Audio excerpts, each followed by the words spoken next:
민주당에서 카톡을 통제한다고 발표를 했습니다. 영상을 봤는데 설마 했어요. 이게 진짜 그러려고 하나? 왜냐면은 SNS를 통제하는 나라가 전 세계에서 많지가 않거든요.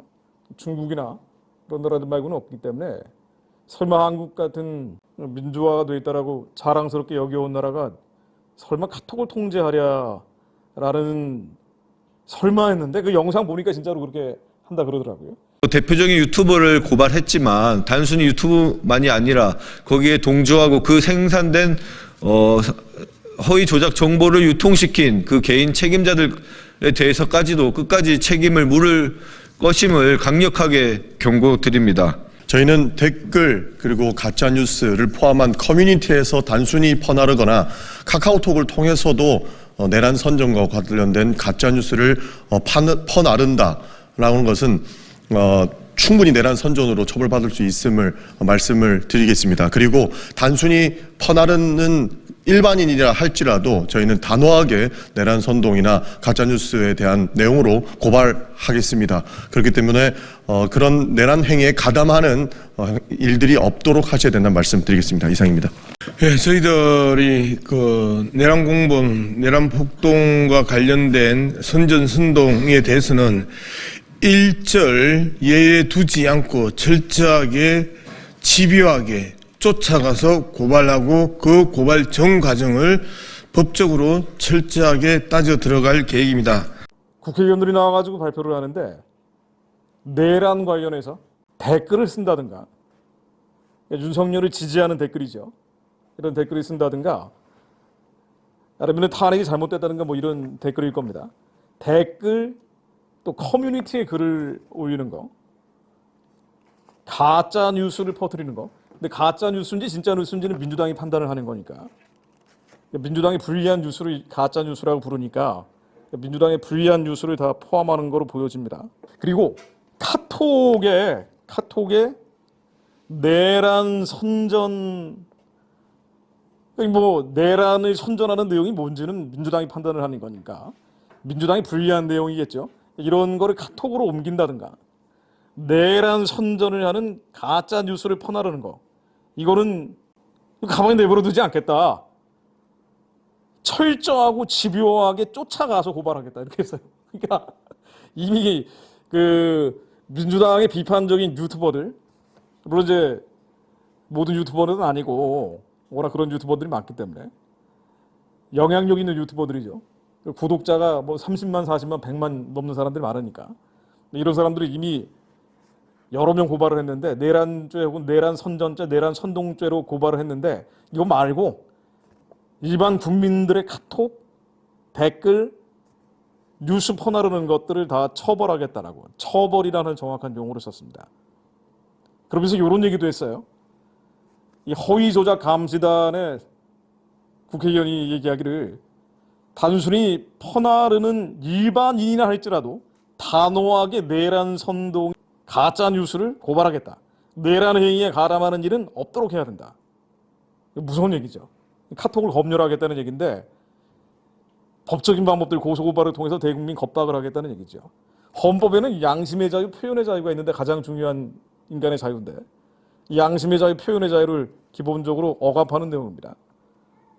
설마 하는데 예전엔 나왔던 얘기예요. 2021년 12월 11일에 당시 경상북도 구미 금호공대 간담회 때 이재명이 이런 얘기를 한 적이 있습니다. 전기통신사업법 및 정보통신망법 개정안을 발의하겠다라고 얘기하면서 이 법이 흔히 카톡검열법이라고 해서 카톡에서 그들이 생각하는 가짜뉴스는 처벌하는 법이에요. 근데 이거는 국민의 표현의 자유, 양심의 자유를 억압하는 거 아니냐라고 비판을 받으니까 이재명이 당시 뭐라고 얘기했는 거 아니? 사전 검열이 아니라고 반발하는 사람들이 있는데 나는 그렇게 생각하지 않습니다. 모든 자유와 권리에는 한계가 있습니다라고 얘기를 한 거예요. 그러니 아마 물론 그런 일이 벌어지지 않을 거라고 봅니다만은 윤석열 대통령 탄핵이 되고 이재명이 집권을 하면 가장 먼저 만들어질 법이 이 카톡 검열법 같은 게 만들어질 겁니다. 그리고 가짜뉴스 처벌법은 얘네들이 항상 만든다고 했기 때문에 가짜뉴스 처벌법도 만들 거고, 그러니까 마지막 진실의 유통 통로가 유튜브인데 유튜브도 단속을 하기 시작할 거예요. 설마 이게 가능하겠냐라고 하지만은 미국에서는 상상할 수 없는 일이지만 근데 중국에서는 하죠. 중국에서는 하고 있는 일이기 때문에 한국이 북한도 북한이지만 그 뒤에 있는 중국의 정치적 영향력 아래 빨려 들어간다는 걸 의미하죠. 그래서 이런 일들이 실제가 될 수도 있겠구나. 이게 뭐 윤석열을 지지하고 반대하고 차원의 문제가 아니고 자유의 가장 본질적인 가치를 지켜내느냐 지켜내지 못하느냐의 기로에 서 있다라고 봐야 될 겁니다. 그러면은 결국은 어떻게 되는 거 아니 교회가 위협을 받죠. 왜냐면은 자유의 본질적인 밸류는 신앙의 자유이기 때문이에요. 중국이 왜 저렇게까지 통제를 하느냐? 중국은 카톡 검열법이라든가 SNS 통제법이라든가 유튜브 처벌법 이런 게 다 있어요. 공산당이 모든 걸 통제하는데 결국은 뭘 하는 거 아니? 신앙의 자유를 억압을 하죠. 신앙의 자유를 박탈을 합니다. 미국의 국제종교자유위원회라고 있는데 USCIRF라는 데가 있는데 여기에서 발표한 내용들을 인용하면 이렇습니다. 종교의 중국화가 이루어지고 있다라고 지적을 하고 있습니다. 이게 중국에서 벌어지는 일이에요. 이렇게 언론 통제를 하고 카톡 통제를 하고 SNS 통제를 해서 중국은 뭘 하고 있느냐? 종교를 중국화하고 있다. 이게 미국이 분석하고 있는 내용입니다. 종교를 중국화하고 있다. 그 내용이 뭐냐? 중국 교회에서 십자가와 종교적 이미지를 삭제하고 있다. 십자가를 달 수 없게 한다는 거예요. 시진핑 2기가 들어서면서 교회 십자가를 불태우는 온갖 반교회적인 악행들이 저질러 왔는데 이런 것들을 예를 들고 있는 겁니다. 중국 교회에서 이제 십자가와 종교적 이미지를 삭제하고 시진핑과 모택동 초상화로 교체하고 있다. 북한은 이거 하고 있는 거 아니에요? 김일성, 김정일 초상화를 걸고 있는 거 아닙니까?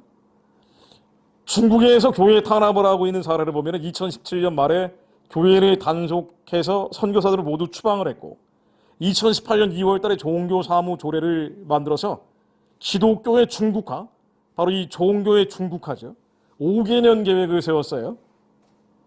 어떤 경우에도 기독교든 종교든 중국 공산당의 방침, 그들이 얘기하는 게 뭐예요? 민주주의죠. 자기들이 얘기하는 민주주의라는 말은 그럴싸한 가치를 위해서 방해되고 회방되는 것들은 모두 통제한다라고 되어 있습니다. 2022년 3월 달에는 급기야 온라인 교회 금지령까지 만들었다는 거예요. 온라인에서도 교회를 하지 못하도록. 그 이후에 만들어진 중국식 기독교를 디지털 박해라고 부릅니다. 디지털 상에서 박해를 하는 거예요. 한국에서 조짐이 보이고 있는 거죠. 그래서 이게 무슨 좌파 우파 문제도 아니고 보수 진보 문제도 아니고 민주당 국민의힘 지지 반대 문제도 아니고 윤석열을 좋아하느냐 좋아하지 않느냐의 문제도 아니고 신앙의 자유를 지키느냐 지키지 못하느냐, 교회가 해체되느냐 해체되지 않느냐, 아주 본질적인 충돌 양상을 보이고 있는 겁니다. 아니냐 다를까 예전에 문재인 정권 생각을 해보면은 저도 유튜브로 몇 번 올렸는데 대부분 이게 흘러들어가기 때문에 우리가 다시 한번 상기하는 차원에서 얘기를 해보면은요. 코로나 확진자가 가장 많이 나왔을 때가 2020년인데 2020년 7월 달이죠. 정세균 국무총리가 뜬금없이 교회에서 코로나 확진자가 절반이 나온다고 그랬어요. 근데 예배드리면서 코로나 확진자가 나올 수가 없는데 왜냐하면은 교회에 워낙 사람들이 마치 코로나 진앙지처럼 인본주의자들이 몰아갔기 때문에 엄청 눈치를 보고 조심을 했거든요. 예배 드릴 때 자발적으로 자체 검열을 해서 마스크를 쓰고 하고 두 칸 걸로 앉고 세 칸 걸로 앉고 그랬단 말이죠. 예배 드리면서 코로나 확진자가 나오기 어려운데 국무총리가 나와가지고 코로나 확진자 절반이 교회에서 나온다고 얘기를 한 거예요.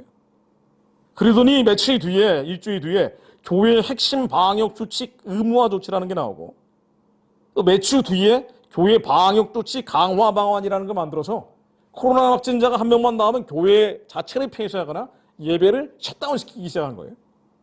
아니 교회가 사람들이 모여서 예배드리고 또 그걸 통해서 유지가 되는 건데 예배를 못 드리게 하니까 교회는 치명타를 받았죠.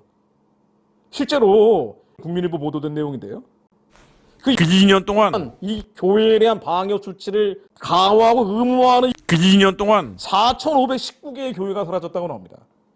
이 다른 통계를 보면은 팬데믹 기간에 코로나 팬데믹 기간에 사라진 교회가 10,000개가 넘는다라고 지적하는 분들도 있어요. 그런데 이게 사실과 팩트에 기초한 주장이었느냐? 정말 예배드리다가 교회에서 코로나 확진자가 절반 나왔느냐? 완전히 날조된 얘기였죠.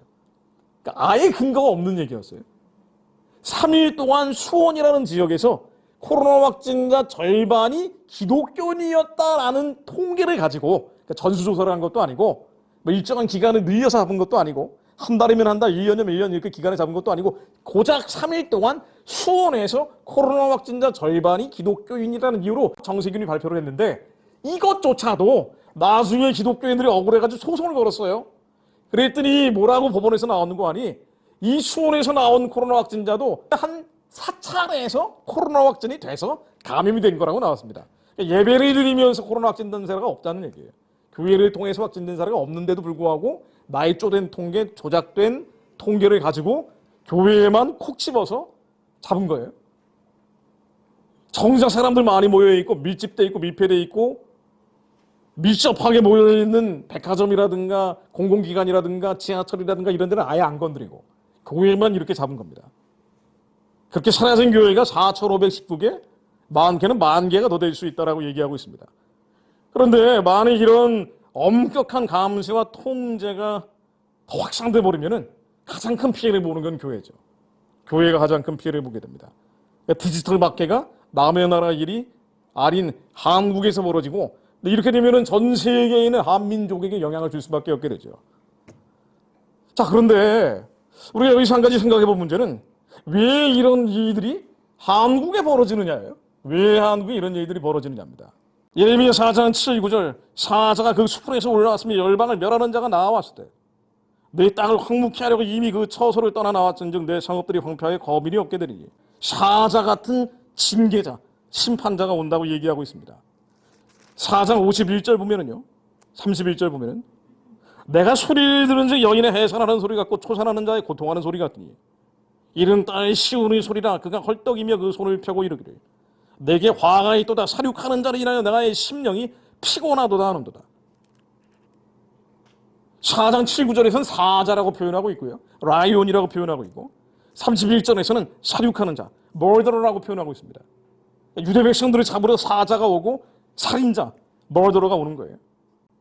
6장 26절 보겠습니다. 나의 내 백성이 굵은 배로를 들고 재에서 굴며 독자의 이름같이 슬퍼하며 통곡할지어다. 멸망시킬 자가 호련히 우리에게 올 것입니다. 디스트로이어가 온다고 돼 있어요. 사자가 오고 머더러 살인자가 오고 디스트로이어 파괴자가 온다라고 돼 있어요. 유대 백성들에게 하나님께서 이런 재앙이 올 것이다라고 경고를 하고 있습니다. 왜 이런 일이 벌어지느냐? 유대인들에게 왜 이런 일이 벌어지느냐? 유대인이 그렇게 나빠서 그러느냐? 악해서 그러느냐? 음란해서 그러느냐? 그렇죠. 악하고 음란하기 때문에 벌어지는 일이에요.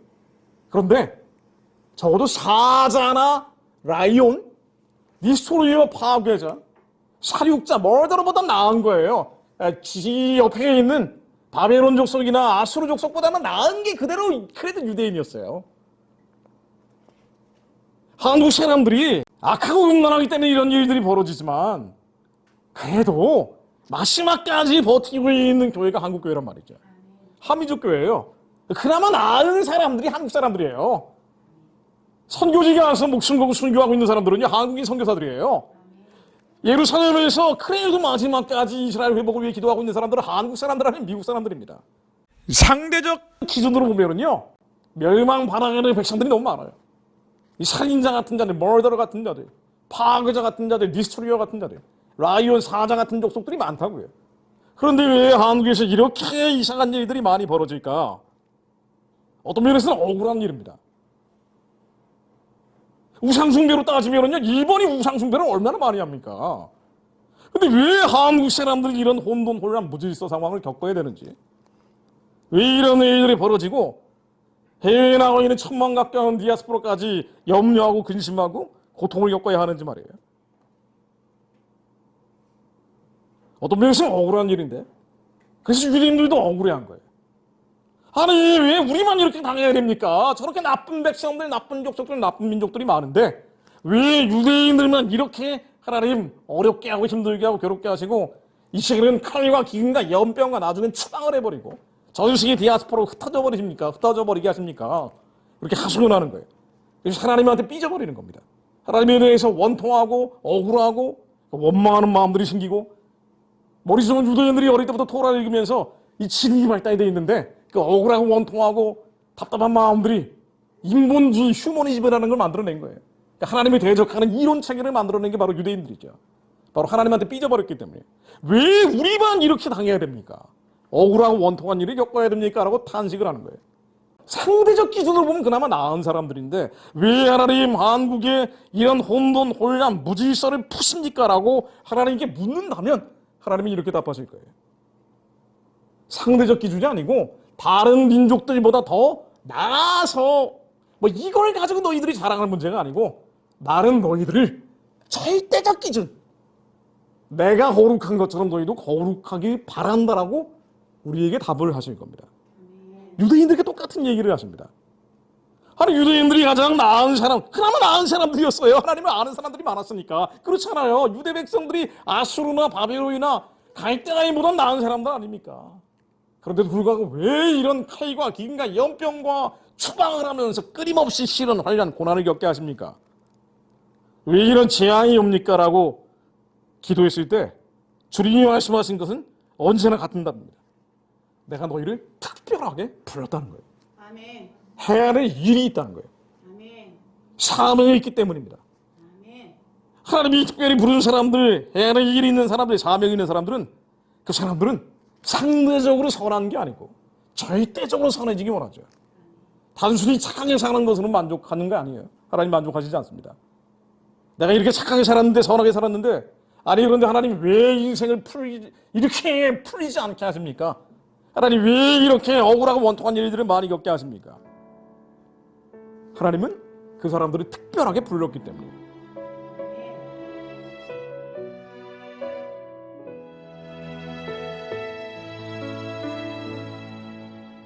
나의 오늘 하루도 예수로 살게 하소서. 날마다 십자가 지며 예수로 살